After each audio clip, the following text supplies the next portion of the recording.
Running in the middle as Howman tried to mime there. Well, prior to the first debate, the president, who arrived in Florida only moments ago, had a 15-point lead in some of the polls on foreign policy. That gap has now closed to 4 points. The president's biggest challenge tonight could be the ongoing questions regarding Libya.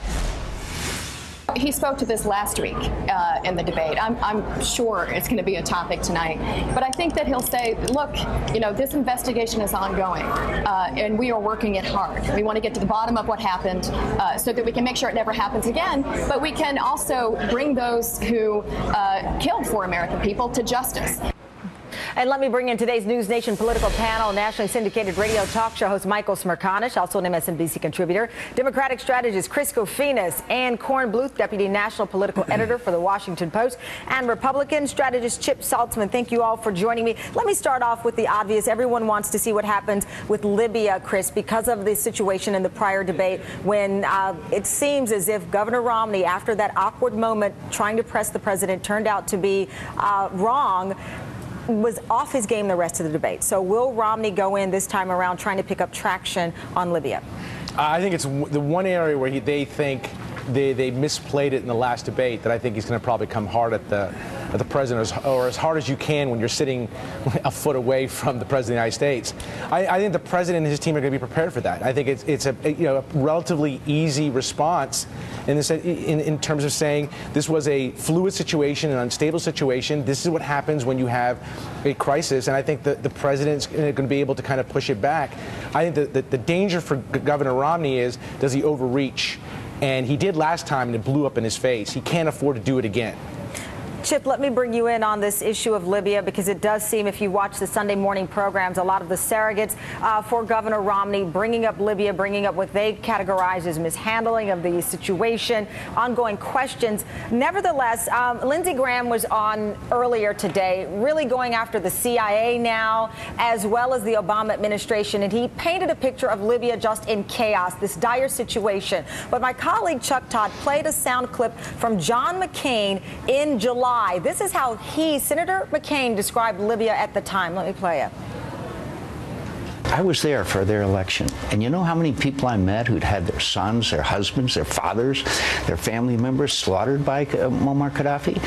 And so to somehow say that Libya is a failure, actually, it's a great success. A great success in July. Today, some would say that it is a talking point for Republicans who want to attack the president and perhaps politicize what's happened there as a result of the 4 deaths, obviously tragic deaths of Americans who are on the front lines of diplomacy. Chip. Yeah, there's no question. And look, a lot changes in foreign policy in a week, not to mention a couple of months. Look, today, I think Libya is in chaos. And I think what we've seen is the president and the administration, they've changed on what it was. At first, it was a video. Then it's an act of terror. Now we know there's investigations. And I think that's what the question is. What exactly happened? What do we know? When did we know it? And I think that's going to be a big point of tonight's debate. I think Mitt Romney's going to push that as far as he can. I agree with Chris. He can't overplay his hand, but it's going to be a big part of tonight's discussion. What would you categorize as overplaying his hand, Chip? What would be overplaying the hand on Libya? Well, I think what we saw in the last debate is obviously he thought he had the president in a box. He went after it, and then Candy Crowley jumped in and kind of pulled the save out. And I think he's got to find his issues that he knows he's going to talk about what the president knew. The administration did talk about this video for a week and talk a little bit about the video. Why was the video the central piece of what happened here? Talk about the security, why there wasn't more security on the eve of 9/11. Those are the issues that I think Mitt Romney can talk about without overplaying it. Can I get in on this? Yes, you can, Michael. I just want to ask Chip a follow-up question, though. You talked a lot about what Governor Romney would ask, but does he then provide what he would have done or what he would do differently regarding Libya? It is one thing to hurl, the grenades and criticize in the armchair quarterback position. I mean, I'm the greatest quarterback in the world Monday morning, and I've never played football. But in reality, you've got to present a plan for the country. You've got to present a plan for the country. And I don't know if you can say Governor Romney has said what a plan for Libya would look like under his administration from the very beginning of this crisis when Gaddafi was still there until now. Well, I think that's what presents a great opportunity for Mitt Romney. He's got 90 minutes tonight to talk about his outlay of what foreign policy would look like under a Romney administration versus an Obama administration. Michael, get in there.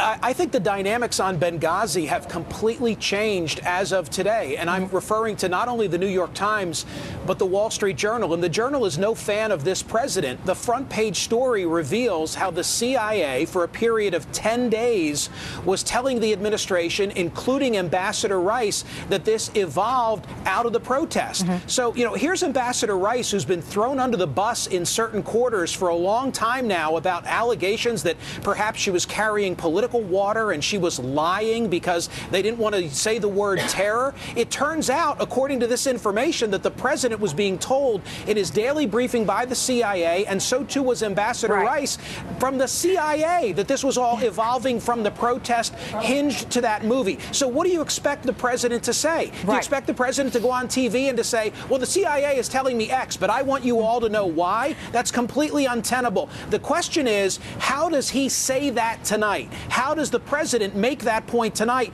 based on these published accounts? Absolutely. And Ann, we know that it will be more than about Libya. I just want to point out some of the